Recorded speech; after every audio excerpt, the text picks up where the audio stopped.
Kasus Guru Supriyani. Terkuak kemungkinan penyebab luka anak polisi. Persidangan kasus Guru Supriyani yang diduga memukul murid. Anak Aibda WH pakai sapu terus bergulir di Pengadilan Negeri Andolo, Konawe Selatan, Sulawesi Tenggara. Dalam persidangan, Kamis, tanggal 7 November tahun 2024, pihak Guru Supriyani mendatangkan saksi ahli dari RS Bayangkara Kendari. Saksi ahli yang hadir tersebut adalah dokter forensik, Dr. Raja Alfat Widya Iswara yang memberi keterangan mengejutkan di pengadilan. Menurut Dr. Raja, luka yang diderita anak Aibda WH tidak mungkin karena oleh sapu seperti yang dituduhkan sebagai alat memukul oleh Guru Supriyani.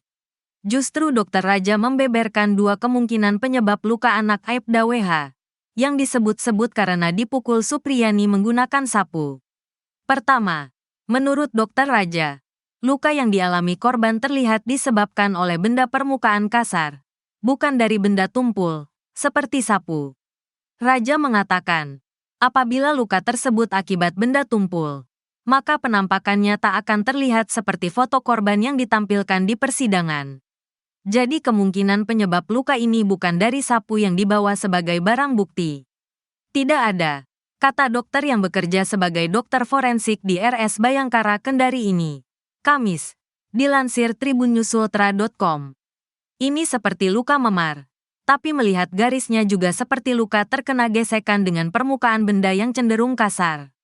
Benda permukaan kasar itu bisa batu, bisa macam-macam. Bukan seperti sapu yang permukaannya halus, jelas dia. Selain karena benda permukaan kasar, kemungkinan kedua penyebab luka korban adalah karena faktor lain, seperti serangga.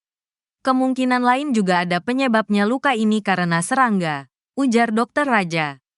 Diketahui, pihak Supriyani memang sengaja menghadirkan dokter forensik sebagai saksi ahli, untuk mengetahui secara pasti penyebab luka korban. Pasalnya, pihak Supriyani meyakini korban terluka bukan karena dipukul menggunakan sapu. Karena kami menduga luka korban disebabkan penyebab lain, ucap kuasa hukum Supriyani, Andri Darmawan. Sebelumnya, pihak Supriyani juga telah menghadirkan dua saksi ahli, yaitu mantan Kabareskrim Polri, Susno Duaji, dan ahli psikologi forensik, Reza Indragiri Amril. Pihak Supriyani sebut visum korban tak sesuai prosedur sebelumnya. Andri Darmawan menyebut ada kesalahan prosedur dalam visum yang dilakukan anak Aibda WH. Sebab, korban melakukan visum berdasarkan surat pengantar yang dibuat oleh orang tuanya sendiri. Menurut Andri, meskipun Aibda WH merupakan anggota polisi, namun bukan tugasnya untuk membuat surat pengantar visum. Surat pengantar visum, kata Andri, menjadi kewenangan penyidik, bukan orang tua korban. Walaupun dia, Aibda WH, masih anggota polisi, tapi itu bukan tupoksi dia.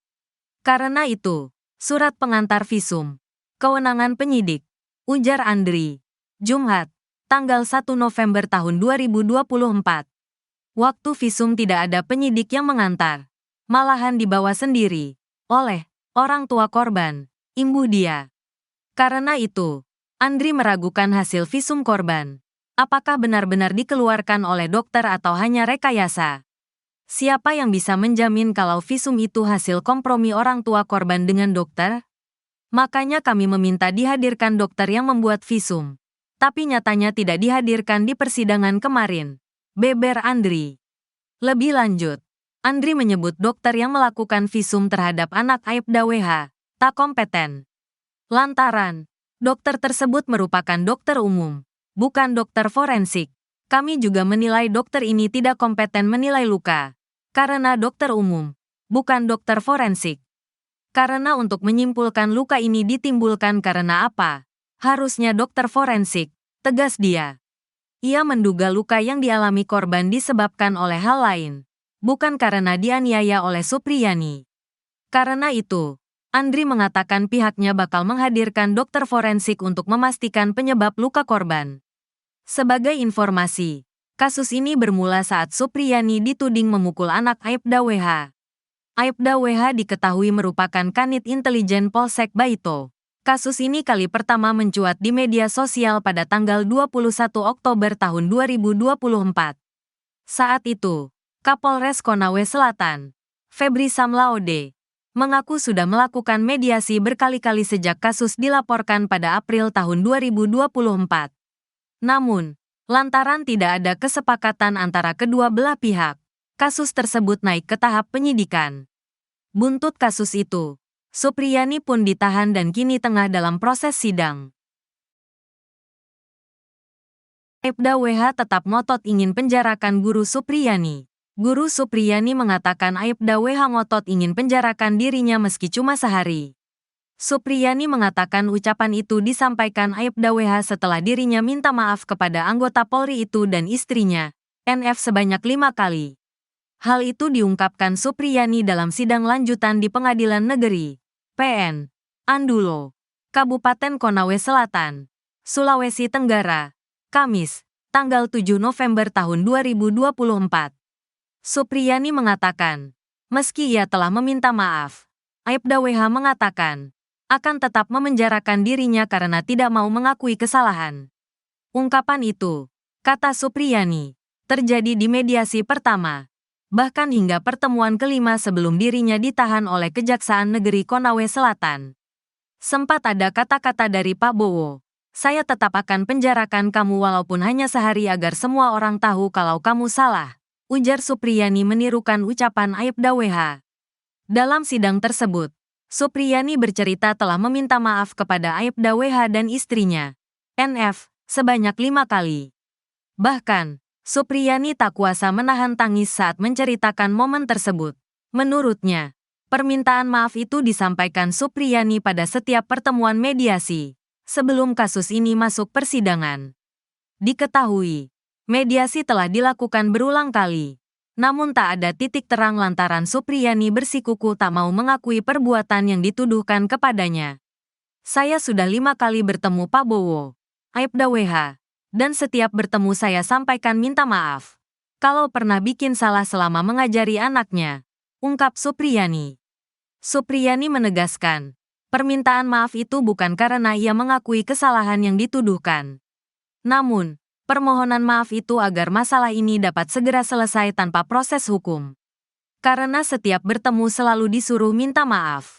Tapi saya tidak mau dibilang memukuli anaknya karena itu saya tidak pernah melakukan, tegasnya. Di sisi lain, dokter forensik Rumah Sakit Bayangkara Kendari, Raja Alfat Widya Iswara menjelaskan luka yang dialami korban. D menurutnya, luka yang dialami D seperti terkena benda dengan permukaan kasar. Selain itu, luka yang timbul juga bukan disebabkan dari pukulan benda tumpul seperti sapu. Jadi kemungkinan penyebab luka ini bukan dari sapu dibawa sebagai barang bukti. Tidak ada, jelasnya, dalam sidang di PN Andulo, Kamis. Raja menjelaskan, jika luka yang timbul karena memar akibat kekerasan benda tumpul, maka luka yang ditimbulkan tidak seperti foto korban yang ditampilkan dalam persidangan. Ini seperti luka memar. Tapi melihat garisnya juga seperti luka karena terkena gesekan dengan permukaan benda yang cenderung kasar. Benda permukaan kasar itu bisa batu, bisa macam-macam. Bukan seperti sapu yang permukaannya halus, jelas dia. Raja juga menyebut, luka seperti yang dialami korban kemungkinan disebabkan faktor lain, seperti serangga. Kemungkinan lain juga ada penyebabnya luka ini karena serangga, urainya. Ia menyampaikan, luka yang terkelupas akibat gesekan akan mengalami perubahan warga dalam waktu 3 hari.